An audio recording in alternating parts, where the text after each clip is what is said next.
Hola, ¿qué tal? Antes que nada, me gustaría agradecer a Comecite esta invitación que me formulan.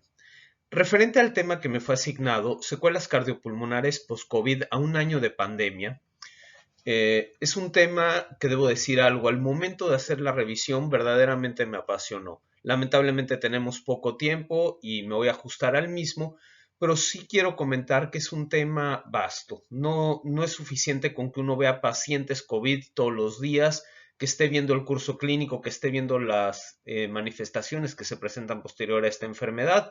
La verdad es que la cantidad de aspectos clínicos descritos en la literatura son cada día mayores. Les pongo aquí este ejemplo. Uno debe de comprender de dónde viene para saber hacia dónde va. Y entrando ya propiamente en materia, el punto más importante para mí en la atención de pacientes y lo que quiero expresarles a ustedes en esta plática es que el COVID, más que ser nada más una infección local, es una infección sistémica. El virus cuando entra en todos lados. Aquí podrán ver, por ejemplo, ustedes en esta diapositiva, cómo el virus está propiamente en los cardiomiocitos, que es algo que nos concierne a nosotros. Hago del conocimiento de ustedes, hace un par de semanas en la revista Cardiovascular and Metabolic Science salió publicado un estudio, tengo el orgullo de ser el primer autor del mismo, en que probamos la seguridad de manejo de anticoagulantes orales en los pacientes con COVID. Afortunadamente tuve una muy buena respuesta en esto. Y el principal punto de hipótesis fue, el COVID es una respuesta inflamatoria, pero es también una respuesta trombótica. Y nosotros, pues, de alguna forma somos los expertos en manejo de anticoagulación con todo lo que vemos cotidianamente. Entonces, dando esquemas correctos de anticoagulación a estos pacientes, pues podemos tener cierto beneficio. Nosotros sabemos que los pacientes con COVID tienen trastornos agudos y también trastornos crónicos relacionados a esto. Y podemos tener daños por el virus, podemos tener daño derivado de los manejos, por ejemplo, cuántos de ellos no han recibido cloroquina, hidroxicloroquina o los mismos anticoagulantes. Y también, pues lo que ha hecho esta pandemia ha sido dejar que el curso natural de muchas de las enfermedades siga su camino. Entonces, estas progresan. ¿Y qué tanto es una consecuencia post-COVID que no se hayan atendido las demás entidades patológicas que en su momento debieran haber recibido una atención? Pues yo lo considero también como parte de estas consecuencias o complicaciones que la pandemia de COVID nos ha dado a nosotros. Entrando propiamente en lo que concierne esta plática, les presento este artículo de la revista JAMA titulado Síntomas persistentes en pacientes después de COVID-19 agudo. Este estudio, aunque ya tiene un par de meses, se me hace sumamente interesante. Tomó a casi 180 pacientes, 74% de los cuales tuvieron síntomas agudos, y se vio que en 87% de los recuperados a 2 meses de haber presentado el cuadro todavía seguían teniendo síntomas. Como ustedes pueden ver en la tabla, los síntomas que predominaban después del proceso fueron básicamente la fatiga, la disnea, el dolor de articulaciones, el dolor torácico, la tos. Muchos de estos pacientes tenían anosmia o tenían disgeustia. Y aparentemente la complicación, y esto es lo que nos refieren los pacientes, pues impactan en la calidad de vida. De hecho, el estudio consideró que 44.1 de los pacientes manifestó como tal un deterioro de vida posterior al COVID. Sin embargo, hay otro riesgo que no se mide y con esta caricatura que les ofrezco en la parte inferior del lado derecho, pues vean ustedes qué riesgoso puede ser que una persona que no perciba los olores, por ejemplo, se esté quemando algo en su casa y que no se dé cuenta. Este es un daño colateral que nos está dejando la infección. Entonces, cuando hablamos de las complicaciones o de las secuelas, pues tienen que ver también con todo este tipo de aspectos.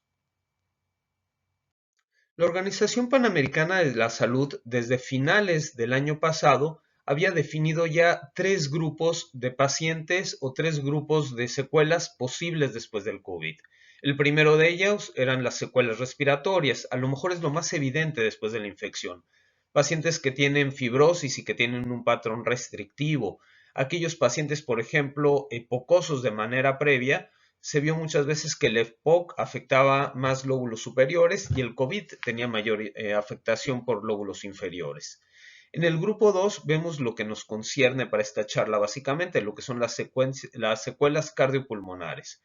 Sabemos que se puede presentar en el momento agudo un daño miocárdico agudo, puede haber una miocarditis, pero después de esto puede venir una fibrosis, una trombosis.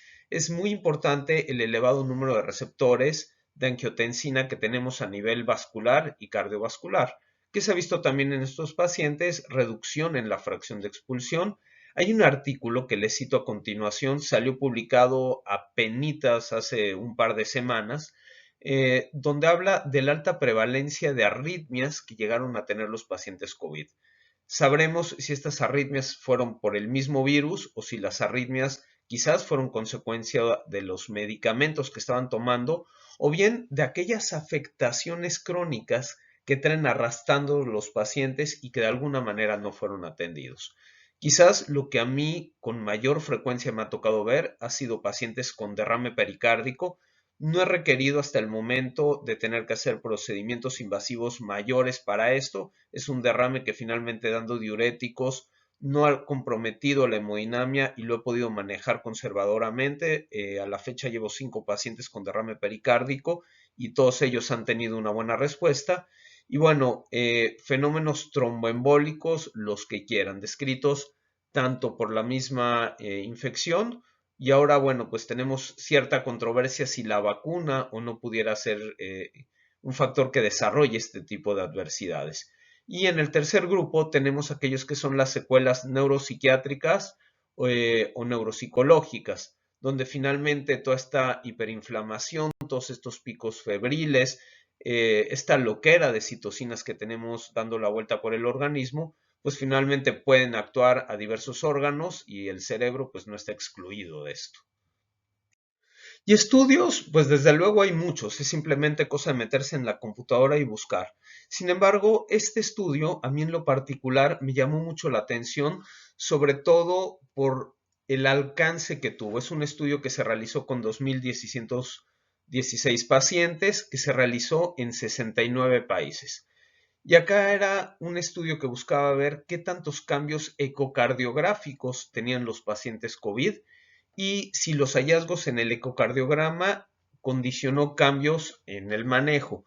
Un punto muy importante a destacar es que desde que inició la pandemia, pues todo médico ha tenido cierto distanciamiento, cierto temor a ver pacientes, sobre todo cuando tenemos que hacer un estudio de este como es el ecocardiograma, en donde tenemos que estar a la cabecera del paciente. Entonces, muchas veces algo que seguramente vivieron ustedes y que me tocó ver lamentablemente a mi alrededor es que, bueno, si el paciente no tenía una indicación absoluta y precisa para un ecocardiograma, pues muchas veces este estudio no se realizaba para no exponer al personal médico que lo estaba llevando a cabo. Sin embargo, lo que vieron en este estudio fue justamente en la población COVID qué tantas adversidades fueron las que se presentaban. Esta gráfica que les presento a continuación traduce los resultados del estudio y la verdad es que es una gráfica que mientras más la veo, más me gusta y más busco analizar una y otra vez los resultados. Tenemos para empezar cinco colores que están definidos. El color verde, aquellos pacientes con un ecocardiograma normal. En el color anaranjado, aquellos que tuvieron algún dato de falla izquierda, de color azul falla derecha, de color amarillo en quienes había falla en ambas cavidades y finalmente de color morado, que es lo que pueden ver hasta abajo en medio, son aquellos pacientes con tamponamiento. Los pacientes se dividieron acorde a la indicación del estudio, ya sea que le efectuáramos el ecocardiograma por marcadores elevados, sospecha de falla cardíaca ya sea izquierda o derecha, que tuvieran dolor torácico, que tuvieran otros o que finalmente fueran múltiples las indicaciones. Se catalogaron entonces las indicaciones, los hallazgos y qué tanto impactó el hallazgo ecocardiográfico en los pacientes. Y como ustedes pueden ver, en una tercera parte de los pacientes, el ecocardiograma cambió el plan terapéutico. Vale destacar que 74% de los pacientes no tenían conocimiento de una cardiopatía previa y 55% de ellos tuvieron hallazgos de uno o más anomalías por el ecocardiograma. Entonces, ¿esto qué nos traduce? Que si nosotros hiciéramos un mayor número de ecocardiogramas, seguramente hubiéramos visto mayores consecuencias o mayores trastornos cardiovasculares asociados al COVID. Como lo comenté en la diapositiva previa, pues es algo que no se hace básicamente por el temor. Cabe destacar en este estudio que el 60% de las exploraciones que están reportadas fueron en pacientes graves, en pacientes en terapia intensiva. Y el estudio que les presento a continuación, sin lugar a dudas, establece la correlación entre secuelas cardiovasculares en aquellos pacientes que tuvieron COVID. Fíjense bien ustedes, es un estudio que se efectuó en la revista JAMA y lo que se hizo fue tomar a 100 pacientes alemanes. A 100 pacientes que en un periodo de tiempo de 2 a 3 meses después del COVID, sin que necesariamente hubieran desarrollado síntomas cardíacos, se les decidió hacer una resonancia magnética explorando justamente el corazón. Destaco que de estos 100 pacientes, 67 recibieron manejo en casa, 33 de ellos requirieron de un manejo en hospital. De estos, el 2% sí requirió de un apoyo mecánico ventilatorio y el 17% tuvo un apoyo no invasivo. Es decir, la mayor parte de los pacientes desarrollaron un COVID no grave, no severo, no indicativo necesariamente de una cardiopatía y se les efectuó una resonancia magnética de corazón para ver justamente la prevalencia de algún tipo de cambio. Estos pacientes, ahorita que vemos los resultados, vale la pena destacar que se compararon con controles sanos emparejados básicamente por los factores de riesgo al momento del estudio. Y vean ustedes mismos este resultado. Digo, ya hace rato hablábamos del 40%, 44% de los pacientes que tenía cierto deterioro en la calidad de vida. Pues bueno, la condición del paciente al momento de realizar el estudio, en 36% de ellos había prevalente dificultad ventilatoria o fatiga. 71%, la gran mayoría, tenían valores de troponina sérica todavía detectables. Y en el 78% de los pacientes, es decir, prácticamente en 4 de cada 5, se encontraron anomalías en la resonancia magnética a nivel de corazón. Los datos más frecuentes fueron disminución en la fracción de expulsión tanto de ventrículo izquierdo o ventrículo derecho, así como volúmenes ventriculares mayores, es decir, cierta dilatación de la cavidad. En 12% de los pacientes se notó un patrón de isquemia y vean ustedes estos datos en particular que se dio en 3 pacientes, tenían anomalías graves, en ellos se encontró una fracción de expulsión menor al 50%, y veamos en la siguiente diapositiva qué fue lo que se decidió hacer con ella. Pues sin muchas vueltas, se fueron a lo que es el estándar de oro para el diagnóstico, se fueron directamente a la biopsia. ¿Qué se encontró en estos 3 pacientes? Que había una inflamación linfocítica activa, no se encontró evidencia de que estuviera presente todavía el genoma viral, pero sí había edema y crecimiento de los cardiomiocitos. Como ustedes pueden ver en la imagen que está a la derecha, en una adquisición de realce tardío con gadolinio, los pacientes presentaban derrame y realce pericárdico, es lo que podemos ver en las flechas de color amarillo, y un realce epicárdico e intramiocárdico, que es lo que estamos viendo en las flechas de color blanco. Entonces, ¿cuál fue la conclusión que tuvo este estudio? Que habían datos sugestivos de una inflamación del miocardio hasta en 60% de los pacientes, y recuerden, estamos hablando entre 2 y 3 meses posteriores al cuadro agudo. Pues ya para concluir, si hay secuelas cardiovasculares y cardiopulmonares debidas al COVID. Como mencionamos al principio de la plática, puede ser daño condicionado por el propio virus, puede ser daño por los manejos, puede ser que estemos viendo el curso natural de la enfermedad, de alguna enfermedad prevalente que justamente se esté manifestando, puede ser la sumatoria de estos 3 factores, y metamos un cuarto factor, las vacunas. Ahorita justamente en esta época estamos con mucha controversia sobre si estas vacunas pudieran o no ser un factor trombótico. De hecho, no sería descabellado a lo mejor pensar en cierta profilaxis de anticoagulación para aquellos pacientes que pudieran recibir uno u otro tipo de vacuna. Y bueno, el punto más difícil y con lo que tenemos que batallar todos los días es con la credibilidad o con la incredibilidad o con la indiferencia de mucha gente.